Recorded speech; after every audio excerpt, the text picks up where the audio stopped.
साथियों, आप सभी का हमारे YouTube चैनल पर स्वागत है। साथियों, अगर आप नए हैं तो हमारे चैनल को सब्सक्राइब कर लीजिएगा और वीडियो के अंत तक बने रहिएगा। आपको बहुत शानदार जानकारी इस वीडियो के माध्यम से मिलने वाली है। चलिए साथियों, आज के विषय पर बात करते हैं कि ओपीएस, एनपीएस, यूपीएस कौन है बेहतर। तो साथियों, केंद्र सरकार ने सरकारी कर्मचारियों के लिए नई योजना यूनिफाइड पेंशन स्कीम, जिसको हम यूपीएस के नाम से जानेंगे, इसका ऐलान किया है।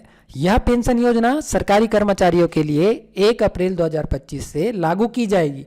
सरकार इस योजना के तहत कर्मचारियों को एश्योर्ड पेंशन देगी, अर्थात निश्चित पेंशन राशि का इसमें प्रावधान किया गया है। यह योजना कर्मचारी के मौत के बाद फैमिली को भी पेंशन देगी। साथ ही इसके तहत मिनिमम एश्योर्ड पेंशन भी दिया जाएगा। साथियों, तो ये जो यूपीएस आया है, ये कहीं ना कहीं एनपीएस से बहुत ज़्यादा बेहतर ही साबित होने वाला है। चलिए अब इसका जानते हैं ओपीएस और एनपीएस, यूपीएस तीनों के साथ कैसा क्या कुछ होने वाला है। तो इससे पहले हम जानते हैं कि ओपीएस क्या है। तो साथियों, ओपीएस को पहले जानते हैं। तो जो ओल्ड पेंशन स्कीम के तहत रिटायरमेंट के समय कर्मचारी की सैलरी का 50% पेंशन के रूप में दिया जाना तय है, और ओपीएस में जनरल प्रोविडेंट फंड अर्थात जीपीएफ का भी प्रावधान है, जिसके तहत वर्तमान में 12% की राशि की कटौती होती है। और यह जो जीपीएफ की राशि है वह ओपीएस अर्थात पेंशन के लिए कटौती की राशि नहीं है। इस बात को आप ध्यान से समझ लीजिएगा। जो राशि जीपीएफ अकाउंट में जाता है वह अंत में रिटायरमेंट के समय कर्मचारी को ब्याज के साथ वापस दिया जाता है। और जीपीएफ जो जनरल प्रोविडेंट फंड है, उसका लाभ यह है कि कर्मचारी को अगर मध्य अवधि में किसी प्रकार की आवश्यकता है, अगर वह बीमार है या घर को रिनोवेट कराना चाहता है या इलाज करवाना चाहता है या अपने बच्चों का शादी करना चाहता है, तब की स्थिति में वह जीपीएफ अकाउंट से अपना पैसा निकाल सकता है। चलिए आगे बढ़ते हैं, ओपीएस को और जानते हैं। तो ओपीएस के तहत कर्मचारी ज़्यादा से ज़्यादा 20 लाख रुपए तक की ग्रेजुइटी पाने का हकदार है। अब यहाँ पर ओपीएस में ग्रेजुइटी को ऐसा समझिए, वर्तमान में अगर पेंशन का गणना होता है तो 16 या 16.5 महीना तक का जो वेतन है उसको दिया जाता है। अब ये चीज़ जानेंगे आगे कि एनपीएस और ओपीएस में है कि नहीं।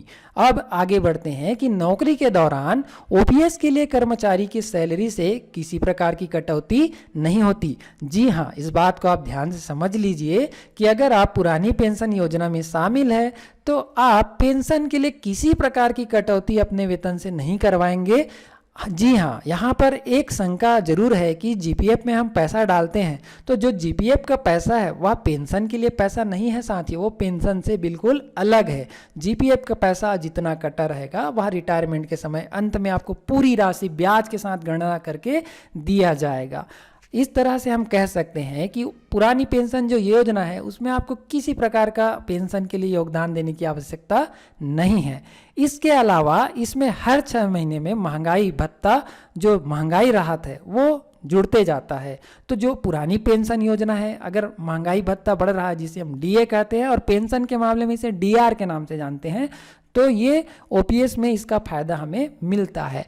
चलिए आगे बढ़ते हैं और एनपीएस को हम जानते हैं। तो जो न्यू पेंशन स्कीम के तहत कर्मचारी की बेसिक सैलरी और महंगाई भत्ता दोनों मिलाकर का 10% पेंशन निधि के लिए काटा जाता है। अब हमने पीछे जाना कि ओपीएस के लिए हमें किसी प्रकार का कटौती नहीं करवाना रहता है, और एनपीएस के लिए हम 10% की राशि कटौती करवाते हैं, जिसमें हमारा मूल वेतन और महंगाई भत्ता शामिल होता है।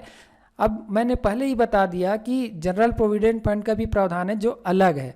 और एनपीएस में क्या है, इसमें बेसिक सैलरी का 14% योगदान सरकार की तरफ से किया जाता है। हम अपना 10% राशि देते हैं एनपीएस के लिए, और जबकि 14% राशि कौन देता है, सरकार देता है। इस तरह से हम कह सकते हैं कि हमारा जो एनपीएस खाता है उसमें हर महीने 24% की राशि डाली जाती है। और यहीं पर अगर देखा जाए तो नौकरी के दौरान ओपीएस के लिए कर्मचारी के सैलरी से किसी प्रकार की कटौती नहीं होती, इसीलिए तो एनपीएस का विरोध हो रहा था साथियों।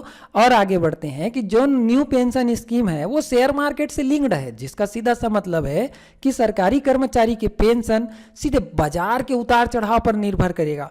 अर्थात जिस दिन बाजार अगर आगे चले गया तो वो आपका राशि जो है बढ़ जाएगा, अगर बाजार धड़ाम हो गया, अगर क्रैश हो गया तो आपकी जो राशि बनी हुई है वो कम भी हो सकती है।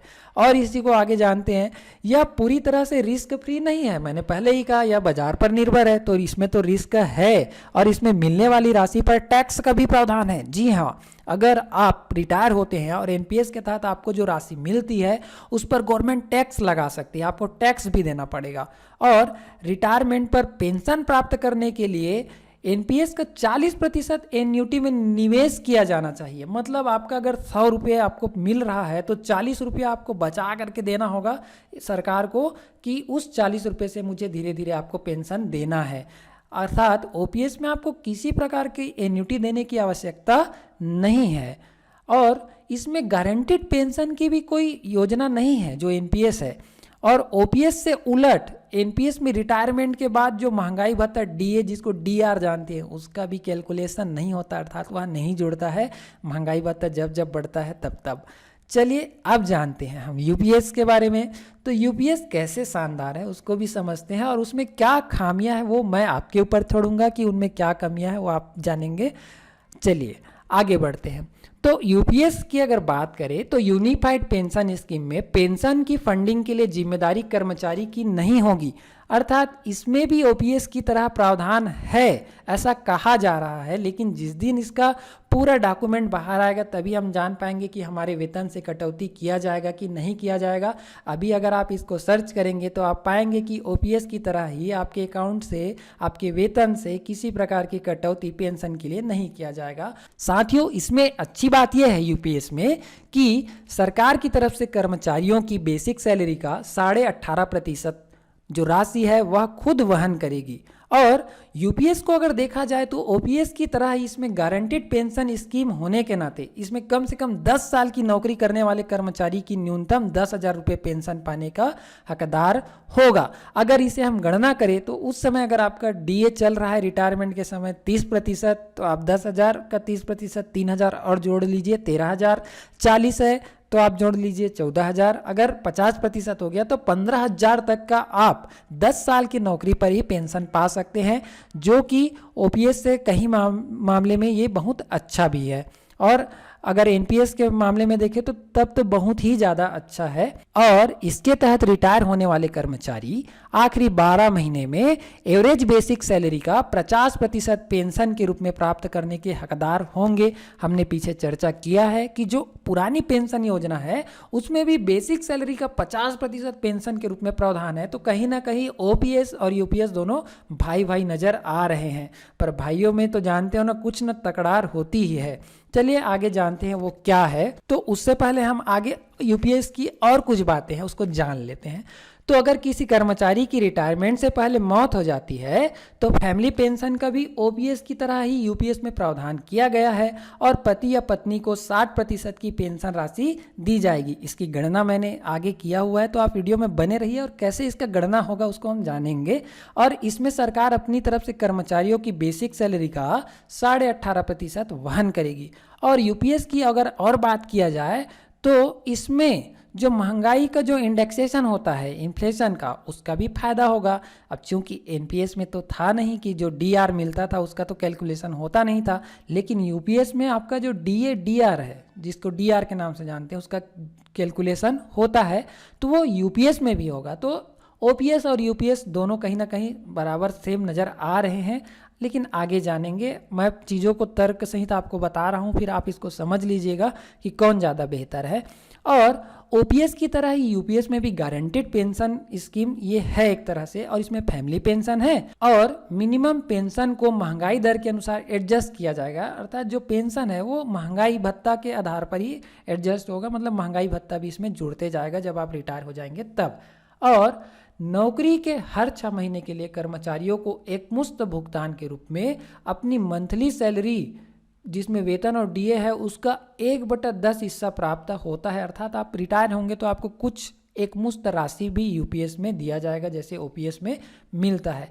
पर एक चीज़ आप ध्यान रखिएगा, ओपीएस में मैंने एक जगह पढ़ा था, आप भी सर्च कर लीजिएगा, अगर मैं गलत हूँ तो कमेंट बॉक्स के माध्यम से मुझे आप सही कीजिएगा। मैं आप लोगों से बहुत कुछ सीखता हूँ, मैं आपके कमेंट को पढ़ते रहता हूँ और मुझे बहुत सारी जानकारियाँ मिलती है, हो सकता है मुझसे गलती भी हो जाए।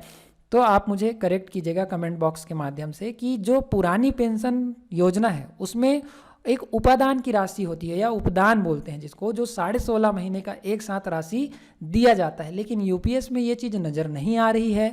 और दूसरा अगर मैं बात करूं जीपीएफ का, तो जो ओपीएस है उसमें जनरल प्रोविडेंट फंड है, अर्थात हमारे वेतन से कुछ राशि को काट कर सरकार उसको मैनेज करता है, उस पर ब्याज देता है, उसको हम जब चाहे तब निकाल सकते हैं और वो पेंशन के लिए नहीं जाता है, वो हमारे लिए रहता है। लेकिन यूपीएस में ये जीपीएफ जैसा कोई प्रावधान नहीं है। अब आप समझ गए होंगे कि ओपीएस और यूपीएस में क्या अंतर है। चलिए और आगे बढ़ते हैं।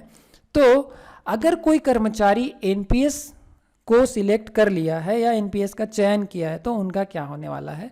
तो साथियों, ये आप लोगों के लिए खुशखबरी वाली बात है कि जिन कर्मचारियों ने वो एनपीएस को सिलेक्ट किया है वो अगर चाहे तो इनके फायदे नुकसान का विश्लेषण करके नई पेंशन स्कीम को अस्वीकार कर सकता है और यूपीएस योजना में शामिल हो सकता है। लेकिन साथियों ध्यान दीजिएगा, जी हाँ ध्यान दीजिएगा कि अगर आप एक बार एनपीएस को छोड़ करके आप यूपीएस सिलेक्ट करते हैं तो दोबारा आप यूपीएस को त्याग करके एनपीएस पर प्रवेश नहीं कर सकते। मतलब आपको एक बार ही विकल्प चयन का मौका दिया जाएगा कि एनपीएस से यूपीएस जाओगे या आप एनपीएस पर बने रहेंगे। और अगर हम बात करें तो जो पुरानी पेंशन योजना समाप्त होने के बाद अर्थात 2004 के बाद जो भी कर्मचारी रिटायर हुए हैं उनको भी यूपीएस का लाभ मिलेगा। अब इसके लिए तर्क ये दे रहा है सरकार कि इन कर्मचारियों की संख्या बहुत कम है और एनपीएस में इनका जितना भी डेटा है, जो भी जानकारी है, कब इनका वेतन बढ़ा, कैसे इनका डीए का निर्धारण हुआ, ये सब जानकारी सरकार के पास है। तो इसका कर्मचारियों को हम एरियर्स की राशि भी देंगे, अर्थात जो कर्मचारी रिटायर हो गए उनके तो बल्ले बल्ले उनको भी कुछ न कुछ मिलेगा, उनको एरियर्स की राशि का गणना करके सरकार देगी।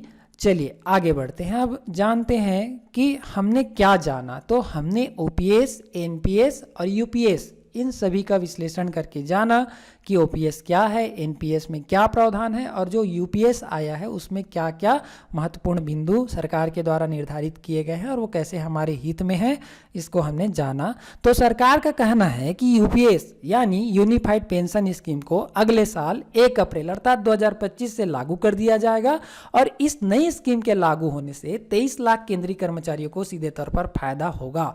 और साथियों ध्यान रखिए, जहां जहां भाजपा की सरकार है वहां पर वो ओपीएस अगर लागू हो चुका है तो वहां वो यूपीएस को लागू कर सकता है। तो इस तरह से अगर राज्य सरकार इसमें अगर इंटरेस्ट लेता है तो ये 23 लाख से बढ़कर के 90 लाख तक कर्मचारियों को फायदा पहुंचाएगा, ऐसा सरकार ने योजना बनाया है। अब चलिए जानते हैं यूपीएस में पेंशन निर्धारण कैसे होगा।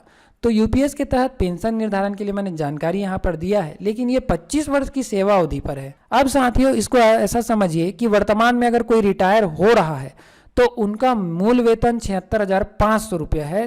तो इनके 12 महीने का जो वेतन है, मूल वेतन, उसको आधार बना करके उसका औसत एवरेज निकाल करके पेंशन का निर्धारण किया जाएगा। अगर अभी कोई कर्मचारी रिटायर हो रहा है और उनका जो मूल वेतन 76,500 है, और ये 76,500 कैसे है, जैसे आपका वेतन वृद्धि हो करके आप रिटायरमेंट तक जो मूल वेतन निर्धारण हुआ है वही आपका मूल वेतन कहलाएगा। तो जिस कर्मचारी का मूल वेतन अभी इतना निर्धारित है उनका पेंशन के लिए मूल वेतन का 50% राशि गणना किया जाएगा और उस पेंशन के मूल वेतन का जो 50% राशि निकलेगा उसका महंगाई भत्ता का गणना किया जाएगा। अब यहाँ पर मैंने जनवरी से जून तक का 46% महंगाई भत्ता गणना किया है और फिर पेंशन मूल वेतन का 50% और महंगाई भत्ता दोनों को जोड़ करके पेंशन की राशि मैंने यहाँ पर 55,845 रुपया एक महीने का मैंने गणना किया है। ये ओपीएस में होता था, आपके 12 महीने का एवरेज शायद उसमें निकाला जाता था या नहीं इसकी जानकारी तो मुझे नहीं है, पर इस तरह से होता। लेकिन जो यूपीएस है उसमें औसत निकाला जाएगा। चलिए नीचे देखेंगे हम। और यूपीएस में मृत्यु पर पेंशन 60%, अर्थात अगर आपका मृत्यु हो जाता है तो परिवार को 60% की राशि मिलेगी, जबकि ओपीएस में यहाँ 50% है। तो इस मामले में अगर यूपीएस को देखा जाए तो ओपीएस से बेहतर है। चलिए आगे जानते हैं। तो अगर आप गणना को अगर देखोगे तो आप इसे बीच में रोक करके आप इस गणना को समझ सकते हैं कि क्या कुछ हुआ है। तो इस तरह से मैंने 12 महीने का जो जनवरी से दिसंबर तक है उसमें मैंने मूल वेतन को यहाँ पर रखा हुआ है और उसका डीए निकाल करके पेंशन की राशि मैंने बनाया हुआ है।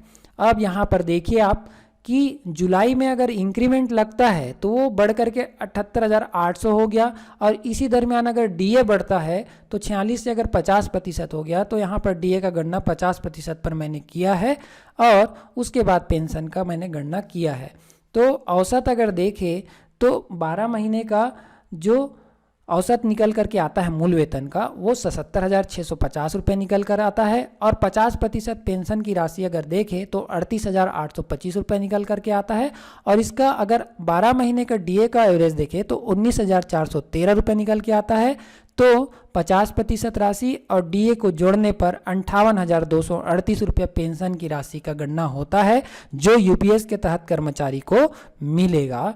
और अगर मृत्यु हो जाती है तो यूपीएस में उसके परिवार वाले को 34,943 रुपये मिलेगा, जबकि ओपीएस में 29,119 रुपये मिलेगा। अब यहाँ पर अगर देखा जाए तो फैमिली पेंशन के मामले में यूपीएस ओपीएस से कहीं ज़्यादा बेहतर है, लेकिन इसके उलट अगर आप जाओगे तो जीपीएफ का प्रावधान नहीं है, और क्या पता आने वाले समय में आपके वेतन से सरकार पैसा भी काटे। अभी तो स्पष्ट इसकी जानकारी निकल करके नहीं आई है, ये कल ही आई है और ये नई योजना है।